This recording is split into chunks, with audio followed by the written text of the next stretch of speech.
Bilaman, bunday paxta somsani aniq tayyorlab ko'rmagansiz. Kartoshkani pishirib olgandan so'ng uni quritib, ezib olamiz. Vaqt sinovdan o'tgan pyurmelki pishloqlarni qo'shib olamiz. Pishloqni qirg'ichni mayda tishidan o'tkazing. Shunda aralashtirishingiz oson bo'ladi. Qiymaga ham piyoz solib, tuz rag'orlar solib aralashtirib kartoshkamizdan dumaloq sharchalar yasab olamiz. Kartoshkali sharchalar ustiga qiymali sharchalar qo'yib chiqamiz. Xamirni ikki xil zuvala qilamiz.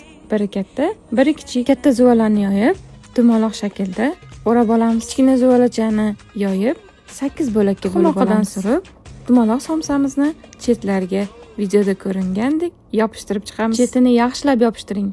Bo'lmasa paxta gullari ochilib ketadi. Somsani o'ng qilamizda va yana bir bor chetidagi gullarini qotirib chiqamiz. Endi esa chetlariga tuxumoq surib, kunchutga botirib olamiz. Ko'rinishi paxta gulni eslatadi-ya. Ustiga tuxum sarig'i surib, ozroq sedana solib olamiz. Faqat paxtaga o'xshaydi. O'zi ham paxtadek yumshoq bo'ladi. Og'izda eriydi. Siz ham albatta ushbu usulda tayyorlab ko'ring. Shunaqa original reseptlar yo'qotib qo'ymaslik uchun kanalga a'zo bo'lib qo'ying.